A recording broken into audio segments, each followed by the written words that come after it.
Alright, we're gonna go get the bungs welded to this thing, and then we're gonna paint it and make it look all nice.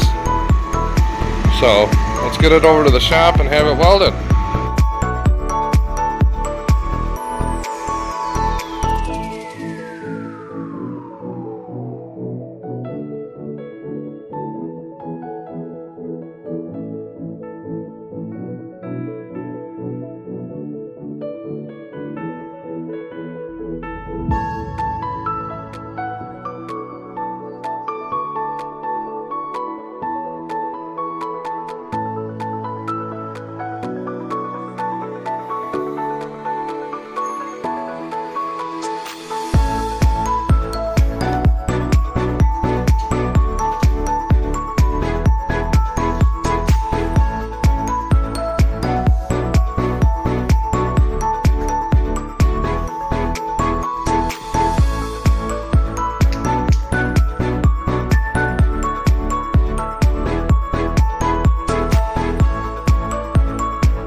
Okay, so like I said, braking oil, transmission fluid, everything's all set.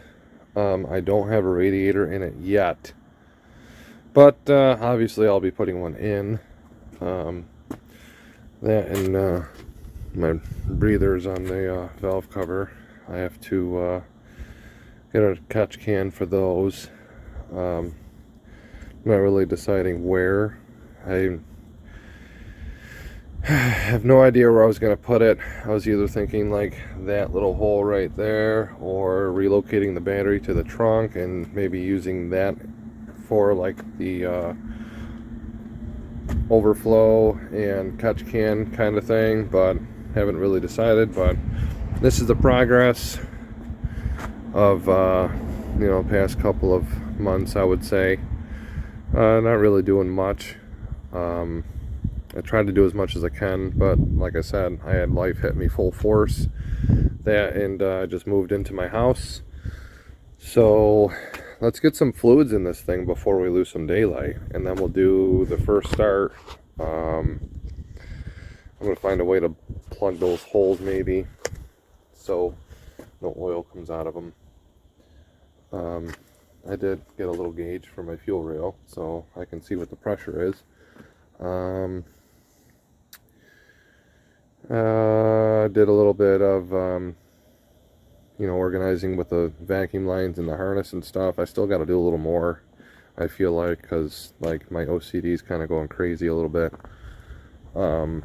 But I got these from Insane Illusion Fabrications on Instagram. The guy does amazing work. He's pretty good at what he does. I like what he does. You can find him on Instagram. Again, his name is Insane Illusion Fabrications. So let's get some fluids in this thing, and then maybe we'll do a first start.